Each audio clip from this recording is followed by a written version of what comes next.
Halo Pamsa Kaca, saya Fani Istika Rahmanita dari perwakilan Sekbid Orpol. Di sini saya akan menjelaskan tentang fakta unik Sumpah Pemuda. Sumpah Pemuda yaitu 1. Diikuti 700 peserta beragam suku bangsa yang ada di Indonesia. Sumpah Pemuda 2. Diikuti oleh 700 orang dari berbagai suku bangsa Indonesia.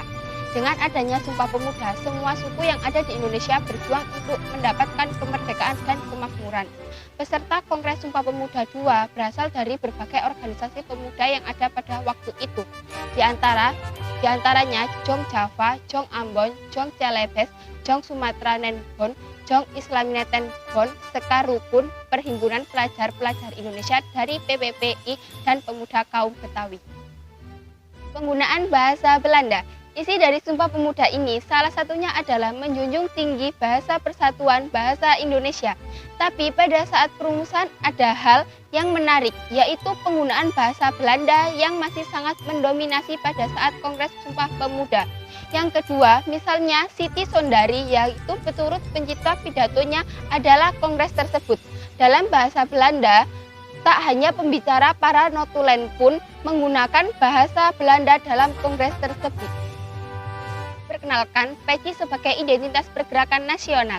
Peci dulu dianggap tidak wajar dikarenakan oleh bangsa-bangsa Indonesia, karena pandangan kaum-kaum intelektual zaman dahulu menganggap penggunaan belangkon, sarung, dan peci adalah pakaian dari kaum yang rendah. Akan tetapi, Presiden pertama kita, Soekarno, pernah berkata, kita memerlukan sebuah simbol dari kepribadian Indonesia. Peci yang memiliki sifat khas ini mirip yang dipakai oleh para buruh bangsa Melayu, adalah asli milik rakyat kita. Menurutku, marilah kita tepatkan kepala kita dengan memakai peci ini sebagai lambang Indonesia merdeka. Pangkawan itu tertuang dalam Memaur Bung Karno menyambung lidah rakyat Indonesia yang ditulis Cindy Adams. Di pandangan rakyat Indonesia pun, penggunaan baju yang berseragam bukan merupakan ciri khas bangsa Indonesia, tapi merupakan ciri khas bangsa asing. Akan tetapi, sejak itu, Soekarno menghabiskan peci hitam dengan jas dan dasi untuk menunjukkan kesetaraan bangsa Indonesia dan Belanda. Adanya Kongres Perempuan. Seperti yang kita ketahui, Kongres Sumpah Pemuda yang kedua yang berasal di Jakarta didominasi oleh laki-laki dan 6 orang perempuan yang datang pada kongres tersebut. Akan tetapi pada tanggal 22 sampai 25 Desember 1928 diadakannya Kongres Perempuan Indonesia. Kongres Perempuan pertama ini tercipta adanya atas inisiatif 7 organisasi wanita, yaitu Wanita Taman Siswa, Wanita Utama, Jong Islamineten Bon, Dams Afdeling atau Jibda, Jong Java Bagian Wanita, Wanita Katolik, Aisyah, dan Putri Indonesia. Tujuan adanya Kongres Perempuan ini adalah untuk mempersatukan cita-cita dan memajukan wanita Indonesia. Sumpah Pemuda yang berbeda. Sumpah Pemuda yang dibicarakan dalam Kongres Pemuda II dirumuskan oleh Muhammad Yamin. Pada kongres tersebut, Muhammad Yamin bertugas sebagai sekretaris sekaligus perumusan naskah Sumpah Pemuda. Akan tetapi pada waktu itu, baik peristiwa maupun rumusan ikrar atau sumpah tersebut tak memiliki sebutan atau judul tertentu, seperti yang kita kenal sekarang. Sebutan yang kita kenal sekarang yaitu Sumpah Pemuda baru disahkan pada tanggal 16 Desember 1959 dan sekaligus menetapkan Hari Sumpah Pemuda sebagai hari nasional. Lagu Indonesia Raya tanpa syair.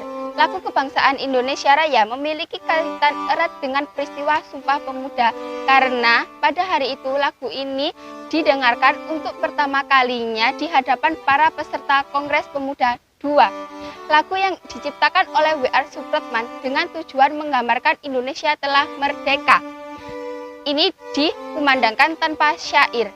Dikarenakan pada waktu itu Kongres Sumpah Pemuda yang kedua dijaga ketat oleh koloni-koloni Belanda yang melarang dengan keras adanya seruan Indonesia Merdeka, sehingga lagu kebangsaan kali ini hanya dimainkan dengan instrumen biola tanpa menggunakan syair.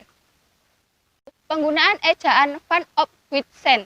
Apa itu ejaan Van op Witsen? Adalah ejaan ini digunakan untuk menuliskan kata-kata bahasa Melayu menurut model yang dimengerti oleh orang Belanda.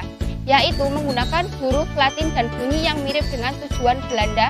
Ejaan-ejaan ini yang digunakan dalam teks Sumpah Pemuda pertama kali dicetuskan oleh contohnya Poetry, Bertuempah Darah Jong Satwe, Tanah Indonesia, penggunaan bahasa Melayu pada teks Sumpah Pemuda yang pertama sama sekali tidak diperdebatkan oleh peserta rapat pada saat itu.